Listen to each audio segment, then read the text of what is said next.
వైసీపీలో అసంతృప్తుల కుంపట్లు, సొంత పార్టీకే వార్నింగులు. దేశవ్యాప్తంగా ఎన్నికలు హడావుడి కొనసాగుతుంది. రాజకీయ పార్టీలు ప్రచారంలో బిజీగా ఉన్నాయి. వాటికి తోడు రాజకీయ పార్టీలో టికెట్లు రాని నేతలు తమ అసంతృప్తిని వెళ్లగక్కుతున్నారు. ఇది అన్ని పార్టీలో సర్వసాధారణం. కానీ ఆంధ్రప్రదేశ్లో మాత్రం అధికార వైసీపీలో ఇలాంటి కలహాల కుంపట్లు ఎక్కువగానే ఉన్నాయి.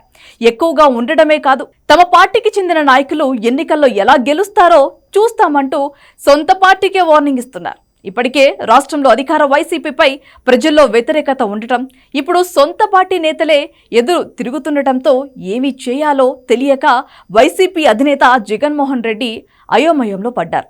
ఇటు సర్వేల్లో ఓడిపోతున్నట్లు ఫలితాలు రావటం, ప్రజల్లో వ్యతిరేకత, ఇప్పుడు సొంత పార్టీ నేతల సహాయ నిరాకరణతో పాటు ఎటూ తేల్చుకోలేని పరిస్థితుల్లో ఏపీ సీఎం జగన్ కొట్టుమిట్టాడుతున్నారు.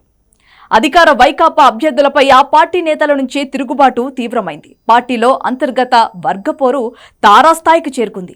మెజారిటీ నియోజకవర్గాల్లో కలహాల కుంపట్లు రగులుతున్నాయి. కుమ్మలాటలు నిత్యకృత్యమయ్యాయి. ఎన్నికల్లో అభ్యర్థులకు సహకరించబోయేదే లేదంటూ కొందరు నేతలు ప్రకటిస్తుంటే, వాళ్ళు ఓడిపోతే మాకు సంబంధం లేదంటూ మరికొందరు చేతులెత్తేస్తున్నారు.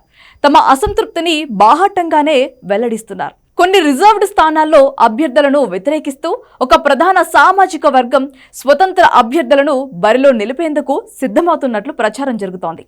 రిజర్వ్డ్తో పాటు ఇతర నియోజకవర్గాల్లోని అభ్యర్థులను ఇరకాటం పెడుతున్న వారిలో ఎక్కువ శాతం నేతలు ఆ పార్టీలో అగ్ర తాంబూలాలు అందుకుంటున్న ఒక ప్రధాన సామాజిక వర్గానికి చెందిన వారే ఉన్నారనే విమర్శలు కూడా వినపడుతున్నాయి. సిట్టింగ్లైన తమకు ఎసరు పెట్టారన్న కోపం, తమను కాదని స్థానికేతరుల్ని తెచ్చారన్న ఉక్రోషం, సమన్వయకర్తలుగా నియమించి ఆశలు కల్పించి సీట్లని మాత్రం వేరే వారికి ఇచ్చారన్న అసంతృప్తి, వ్యతిరేకత ఉన్న పాతవారిని కొనసాగిస్తున్నారనే అలుక, ఇలాంటి ఎన్నో కారణాలతో చాలా నియోజకవర్గాల్లో వైసీపీ నేతలు తమ పార్టీ అభ్యర్థులకు సహాయం నిరాకరణ చేస్తున్నారు.